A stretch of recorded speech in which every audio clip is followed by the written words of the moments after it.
Okay, sorry about that interruption. So, Noble Eightfold Path.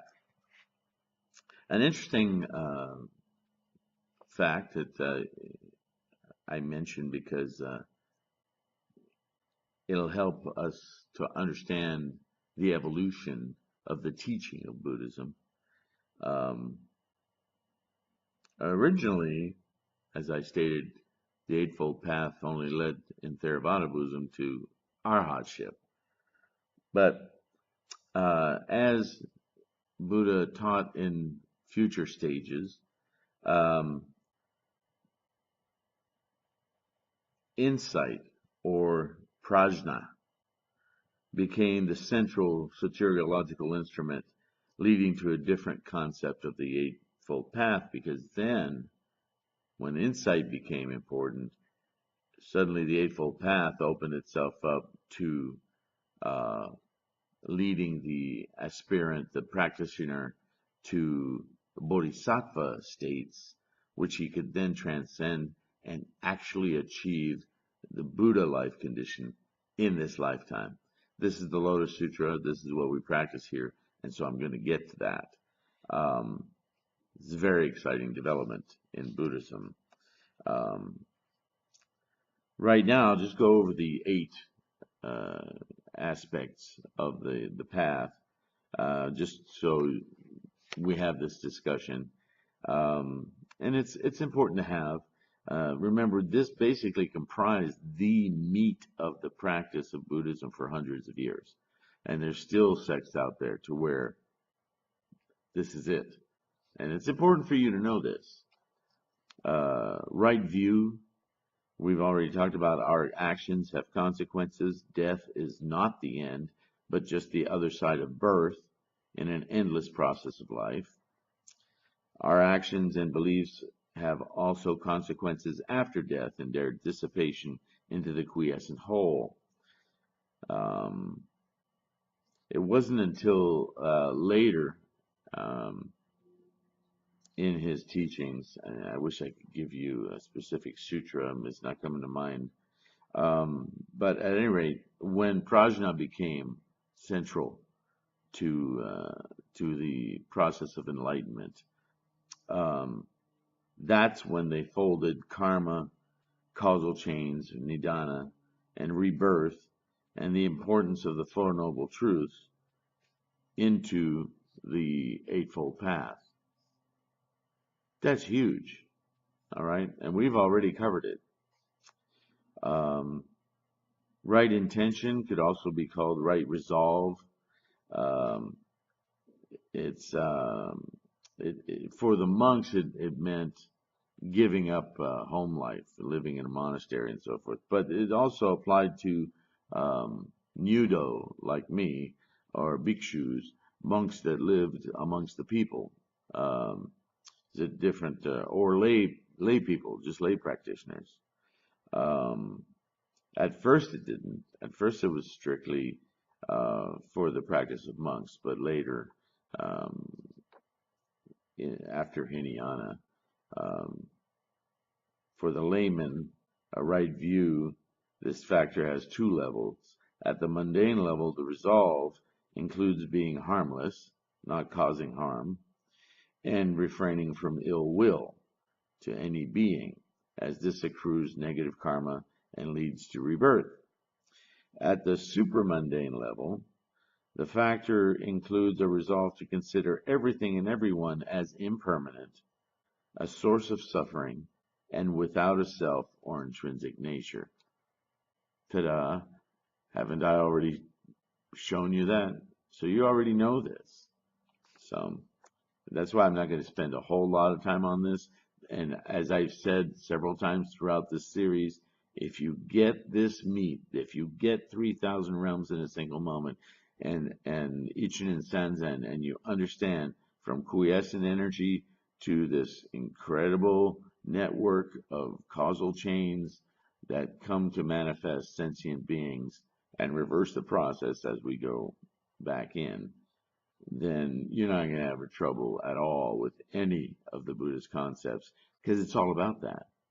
And in a simple way, living a life of wonder and joy and stability and security is basically staying awake and aware of that as the real reality instead of getting sucked in to our desires, avarice, cravings, our monkeys.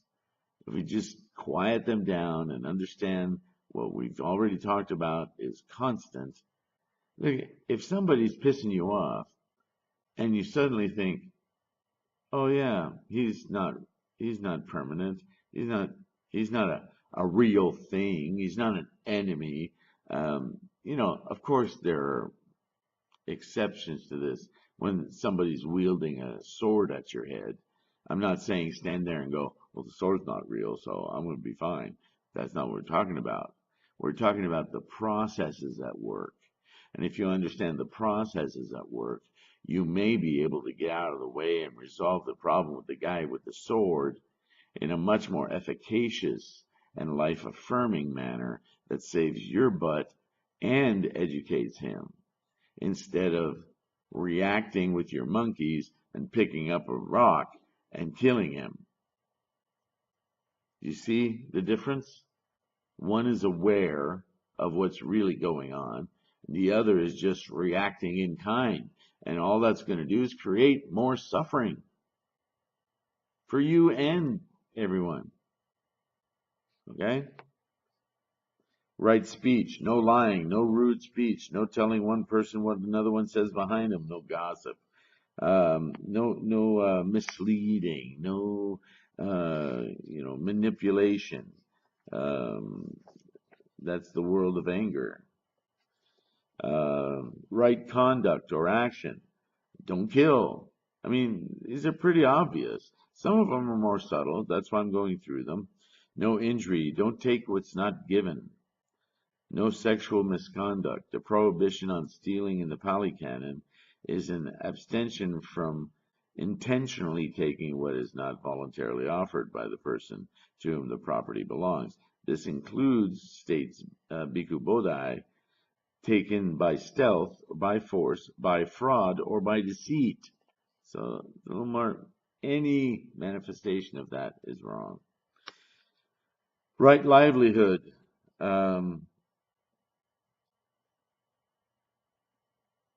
Basically, you shouldn't be doing anything for your livelihood that brings about suffering of other beings.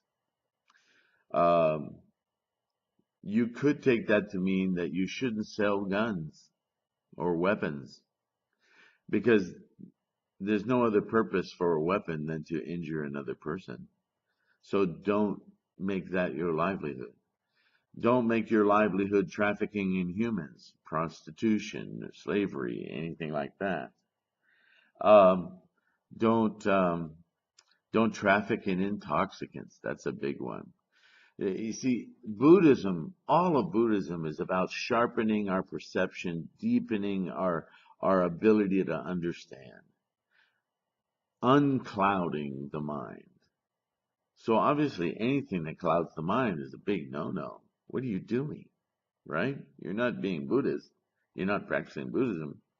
So that's under livelihood. That's also could be under these are labels, 8 labels, but they transmute through one another all throughout here. Now we get to the final 3. Remember, that's about samadhi. It's about absorption, complete union with the thought, as I said earlier, to quiet, to calm, to cease the body formation, that whole chain. Right effort, then, is to guard against sensual thoughts. In other words, thoughts that put you into craving modes, desirous modes. Don't go walking by what's that cheesecake? The Cheesecake Factory. Don't go out of your way in the mall to walk by the Cheesecake Factory to look and smell and see, when you know all that's going to do is arise all of your desires for sweets and heavy foods and these desserts. Why are you torturing yourself? Just avoid it. You see, this is the lot. I'm not trying to. Maybe you like cheesecake, and it doesn't bother you. Fine. I'm just using an example to illustrate that effort is required of you to avoid what can precipitate deeper desires, deeper cravings, things that will cause more suffering. Right mindfulness. Well, mindfulness, I mean, that could mean any of 100 things. But after everything you've heard me say in these last few videos, mindfulness is about remembering everything I've talked about. It's about remembering that your wife or your husband or your boyfriend isn't saying that specifically to hurt you.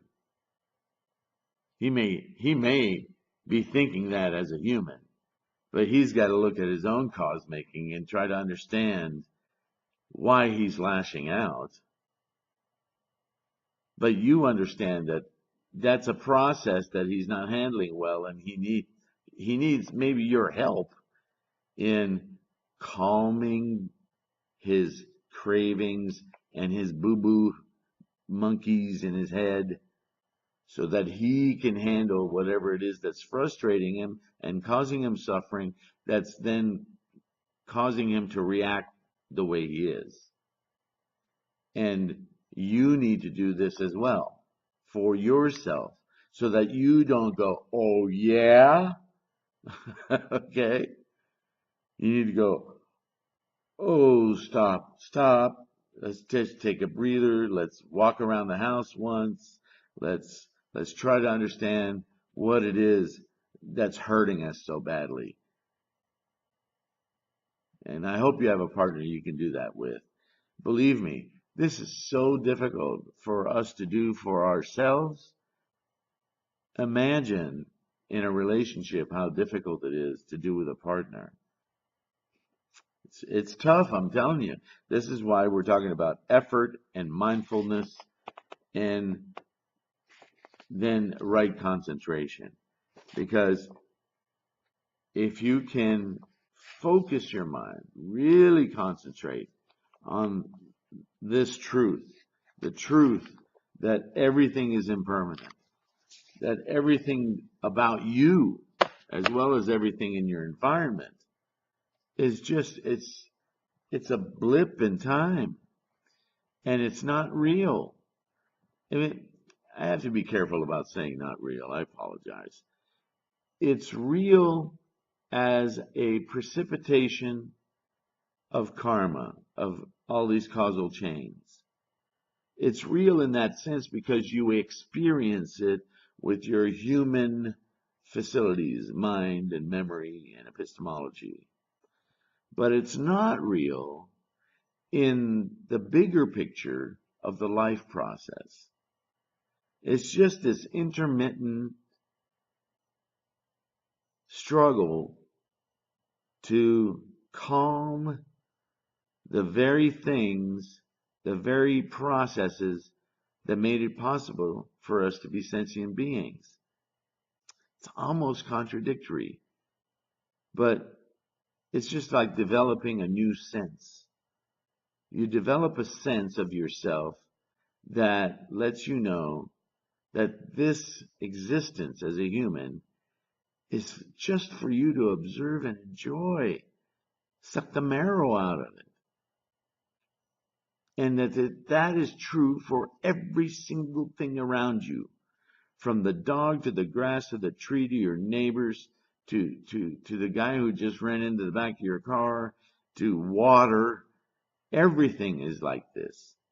And if you really can hold on to that truth, then reality is a piece of cake. Okay?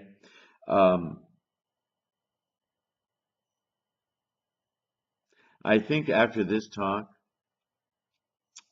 you should be able, all of this is going to become one great big thing. And I'm going to introduce you to the ultimate teaching that Nichiren discovered. Um, and we're going to talk about what Myoho Renge Kyo means.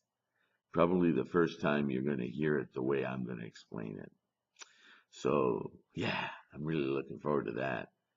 Because if you get everything that you got so far, Myoho Renge Kyo is going to be like, whoa, so easy. Anyway, I really love that you participating in this and you're listening.